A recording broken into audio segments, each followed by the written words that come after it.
പല ആരാധനാ കേന്ദ്രങ്ങളിലും എത്തുമ്പോൾ പലർക്കും തോന്നും ഇവയെല്ലാം നിർമ്മിക്കപ്പെട്ടിരിക്കുന്നത് ഭക്തന്മാരുടെ അകമഴിഞ്ഞ വിശ്വാസത്തിൽ നിന്നാണെന്ന്. ശരിയാണ്, ഇവയെല്ലാം അവരുടെ മനസ്സിന് ശാന്തിയേകുന്ന ആശ്വാസ കേന്ദ്രങ്ങളോ അല്ലെങ്കിൽ അഭയകേന്ദ്രങ്ങളോ ആണ്. ഇത്തരത്തിൽ ദക്ഷിണേന്ത്യയിൽ വളരെ പ്രസിദ്ധമായ ഒരു ക്ഷേത്രമാണ് ധർമ്മസ്ഥല. നൂറ്റാണ്ടുകളായി ധർമ്മത്തിനും നീതിക്കും പേരുകേട്ട സ്ഥലമായിരുന്നു ഈ ധർമ്മസ്ഥല. ധർമ്മസ്ഥലയിലെ ക്ഷേത്ര പരിസരം ശുചിയാക്കാൻ നിയോഗിക്കപ്പെട്ടിരുന്ന ഒരാൾ നീണ്ട 20 വർഷം കുറ്റബോധത്താൽ നീറുന്ന മനസ്സുമായി ധർമ്മസ്ഥലയുടെ കറുത്ത യാഥാർത്ഥ്യം സൂക്ഷിക്കാൻ നിർബന്ധിതനായി. അവസാനം ആ യാഥാർത്ഥ്യം അയാൾ തുറന്നു പറയുകയാണ്. Welcome to SB views and reviews. നോക്കൂ, വല്ലാത്തൊരു കുറ്റസമ്മതം. മഹനീയമായ ഈ ധർമ്മഭൂമിയിൽ നൂറുകണക്കിന് മൃതദേഹങ്ങൾ താൻ തന്നെ കുഴിച്ചിട്ടിട്ടുണ്ടെന്ന് അദ്ദേഹം ആരോപിക്കുന്നു. അത്തരം ഇരകളിൽ പലരും സ്ത്രീകളും കുട്ടികളുമാണെന്നും അവരുടെ ശരീരത്തിൽ പീഡനത്തിന്റെയും ലൈംഗിക അതിക്രമങ്ങളുടെയും ഭയാനകമായ അടയാളങ്ങൾ ഉണ്ടായിരുന്നെന്നും അദ്ദേഹം വെളിപ്പെടുത്തുന്നു. ധർമ്മസ്ഥല വെറും ഒരു പട്ടണമല്ല. കർണാടകയിലെ മഞ്ജുനാഥ സ്വാമി ക്ഷേത്രം നൂറ്റാണ്ടുകൾ പഴക്കമുള്ള ഒരു തീർത്ഥാടന കേന്ദ്രമാണ്. ലക്ഷക്കണക്കിന് ഭക്തർ വിശ്വാസം കൊണ്ട് ഇവിടെ ദർശനം നടത്താനെത്തുന്നു. ക്ഷേത്ര ഭരണാധികാരികൾ കേവലം ക്ഷേത്രത്തിന്റെ ഒരു ഭരണം മാത്രമല്ല നടത്തുന്നത്, അവർ സാമൂഹികവും രാഷ്ട്രീയവുമായ നല്ല സ്വാധീനമുള്ള ശക്തി കേന്ദ്രങ്ങളാണ്. അവർ സ്കൂളുകളും ആശുപത്രികളും അതുപോലെ തന്നെ മറ്റ് ചാരിറ്റി പ്രവർത്തനങ്ങളും നടത്തുന്നുണ്ട്. ആ പ്രദേശത്തെ ഒരു തർക്ക പരിഹാര ഏജൻസി കൂടിയാണ് ഈ ക്ഷേത്ര ഭരണാധികാരികൾ.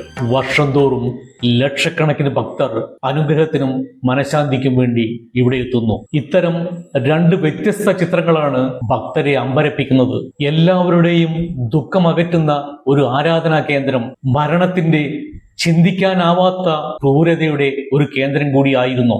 ജൂലൈ 2025 വരെ ഈ നഗരത്തിലുണ്ടായിരുന്നു എന്ന് പറയപ്പെടുന്ന ഒരു പൊയ്മുഖമാണ് ഇവിടെ അഴിഞ്ഞു വീഴുന്നത്.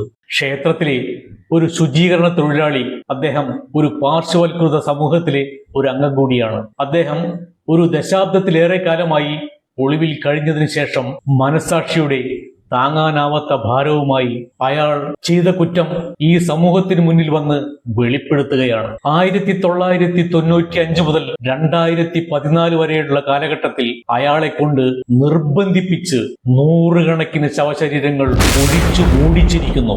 വഴങ്ങിയില്ലെങ്കിൽ അതോടൊപ്പം അയാളെയും കുഴിച്ചു മൂടുവെന്ന ഭീഷണിയിൽ. അയാളുടെ വാക്കുകൾ പ്രകാരം സ്ത്രീകളും കുട്ടികളും അടങ്ങുന്ന പലരുടെയും ശരീരത്തിൽ വസ്ത്രം പോലുമില്ലായിരുന്നു. പലതിലും ഭീകരമായ ലൈംഗിക അതിക്രമത്തിന്റെ അടയാളങ്ങളും. ഇത്തരം ക്രൂരകൃത്യങ്ങൾക്കെല്ലാമുള്ള ഉത്തരവുകൾ കിട്ടിയിരുന്നത് ക്ഷേത്ര ഭരണവുമായി ബന്ധമുള്ള ഉയർന്ന ഉദ്യോഗസ്ഥരിൽ നിന്നായിരുന്നു. 2 ദശാബ്ദത്തോളം അയാൾ ആ നഗരത്തിന്റെ തീവ്ര രഹസ്യങ്ങൾ മണ്ണിൽ മറവു ചെയ്യുകയായിരുന്നു. കടുത്ത കുറ്റബോധത്താൽ ഓടിപ്പോയ അയാൾ 12 വർഷം ഭയത്തോടെയാണ് കഴിഞ്ഞിരുന്നത്. അവസാനം ഒരു അഭിഭാഷകന്റെ സഹായത്തോടുകൂടി ആ ഞെട്ടിപ്പിക്കുന്ന രഹസ്യങ്ങൾ അനാവരണം ചെയ്യാൻ അയാൾ എത്തിയിരിക്കുകയാണ്. എല്ലാവരെയും ഞെട്ടിപ്പിക്കുന്ന തെളിവുകളുമായി വന്ന അയാൾക്ക് മുന്നിൽ കേസെടുക്കാൻ കർണാടക ഗവൺമെന്റ് നിർബന്ധിതമായി. ഈ കേസ് അന്വേഷിക്കാൻ ഒരു സ്പെഷ്യൽ ഇൻവെസ്റ്റിഗേഷൻ ടീം തന്നെ രൂപീകരിക്കപ്പെട്ടു. അന്വേഷണം ആരംഭിച്ചു. മൃതദേഹങ്ങൾ മറവു ചെയ്തു എന്ന് പറയപ്പെടുന്ന ഭാഗത്ത് കുഴിച്ചുള്ള പരിശോധന തുടങ്ങി. രാജ്യം മുഴുവൻ സാക്ഷി നിൽക്കെ നേത്രാവതി പുഴയുടെ തീരത്ത് സത്യം കുഴിച്ചെടുക്കുന്നതിന് എല്ലാവരും ശ്വാസമടക്കി പിടിച്ച് സാക്ഷികളായി. ആദ്യ ദിവസങ്ങളിൽ ഒന്നും കണ്ടെത്താനായില്ല. ഒരു പുണ്യക്ഷേത്രത്തെ അപകീർത്തിപ്പെടുത്താൻ ചില കുബുദ്ധികളുടെ സഹായത്തോടുകൂടി ഒരാൾ വന്നിരിക്കുകയാണോ എന്ന് പലരും സംശയിച്ചു. പക്ഷേ 3-ാം ദിവസത്തെ പരിശോധനയിൽ ചില അസ്ഥിയുടെ ഭാഗങ്ങൾ കണ്ടെത്തി. പക്ഷേ അതൊരു പുരുഷന്റേതായിരുന്നു. അതിന്റെ തലയോട്ടി പോലും കിട്ടിയിരുന്നില്ല. പിന്നീട് എത്രയോ ദിവസങ്ങളായിട്ടും മൃതദേഹങ്ങളുടെ ഒരു അവശിഷ്ടം പോലും കുഴിച്ചെടുക്കാനായില്ല. 100 കണക്കിന് മൃതദേഹങ്ങൾ എന്ന് പറഞ്ഞിടത്ത് നാമമാത്രമായ അവശിഷ്ടങ്ങൾ മാത്രമാണ് കണ്ടെത്തിയത്. ഭൂമിക്കടിയിലെ തെളിവുകൾ കണ്ടെത്താൻ പറ്റുന്ന തരത്തിലുള്ള റഡാറുകൾ കൊണ്ടുവരണമെന്ന് ആവശ്യമുയർന്നു. കാരണം കഴിഞ്ഞ 10 വർഷത്തിലധികമായി ഭൂമിയുടെ വിനിയോഗത്തിൽ കാര്യമായ മാറ്റം സംഭവിച്ചിരിക്കാമെന്നായിരുന്നു ഇതിന്റെ പ്രധാന കാരണം. ധർമ്മസ്ഥലയുടെ ഭൂതകാലം വെളിപ്പെടുത്തുന്ന പല തെളിവുകളും അവിടുത്തെ ആക്ടിവിസ്റ്റുകൾ നിരത്തുന്നുണ്ട്. തെളിയിക്കപ്പെടാത്ത പല തിരോധാനങ്ങളും മരണങ്ങളും ഇതിൽ ഉൾപ്പെടുന്നു. 2012 അതിക്രൂരമായി ബലാത്സംഗം ചെയ്യപ്പെട്ട് കൊല ചെയ്യപ്പെട്ട 17-കാരിയായ സൗമ്യയുടെ കേസ് ഇതിൽ ശ്രദ്ധേയമാണ്. ഇതിന്റെ ഉത്തരവാദിയായ വ്യക്തിക്ക് ക്ഷേത്ര ഭരണവുമായി ബന്ധമുണ്ടെന്നും അതുകൊണ്ട് തന്നെ കേസ് അട്ടിമറിക്കപ്പെട്ടുവെന്നും അന്നേ ആരോപണമുണ്ടായിരുന്നു. 1987 കൊല്ലപ്പെട്ട മറ്റൊരു പെൺകുട്ടി പത്മലതയുടെ കേസിലും പ്രതിഷേധങ്ങൾ ഭീഷണിപ്പെടുത്തി അമർച്ച ചെയ്തു എന്നും കേൾക്കുന്നുണ്ട്. പല പഴയ കേസുകളും ഈ സമയത്ത് പുറത്തേക്ക് വരുന്നുണ്ട്.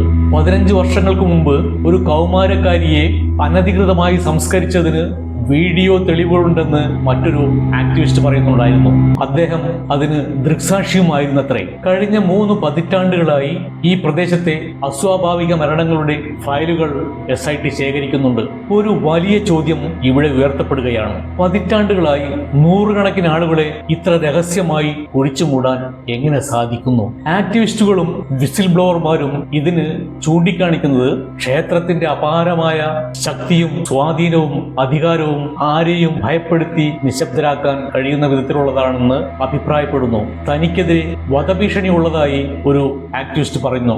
ഒരു അഡ്വക്കേറ്റ് പരാതിപ്പെട്ടത് ഒരു മുതിർന്ന SIT ഉദ്യോഗസ്ഥൻ തന്നെ ഭീഷണിപ്പെടുത്തി തന്റെ സാക്ഷ്യം പിൻവലിക്കാൻ ആവശ്യപ്പെട്ടു എന്നതാണ്. 2000-നും 2015-നും ഇടയ്ക്ക് അവിടെ രജിസ്റ്റർ ചെയ്ത അസ്വാഭാവിക മരണങ്ങളുടെ കേസുകൾ അസ്വാഭാവിക മരണ രജിസ്റ്ററിൽ നിന്നും എല്ലാ രേഖകളും ഇല്ലാതാക്കിയിരിക്കുന്നു എന്നും പറയപ്പെടുന്നു.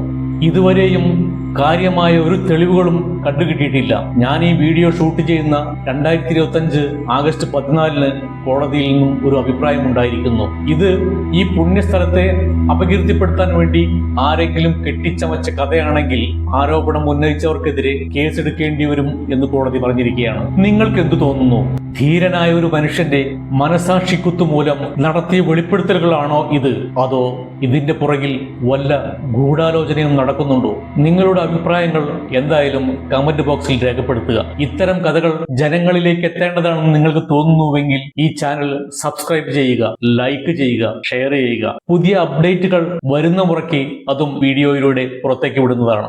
ധർമ്മസ്ഥലയിലെ ഈ കൂട്ടക്കുഴിമാടം എന്ന കേസ് പവിത്രമെന്ന് കരുതുന്ന സ്ഥലങ്ങളിൽ പോലും ഇരുട്ട് പടരുമെന്ന് തോന്നിക്കുന്ന ഒരു സംഭവമാണ്.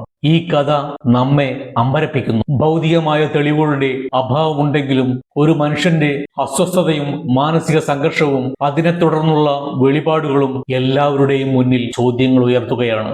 വർഷങ്ങളായി നിഷേധിക്കപ്പെട്ട ഉത്തരങ്ങൾ തേടുന്ന പല കുടുംബാംഗങ്ങളെയും നാം കാണുന്നുണ്ട്.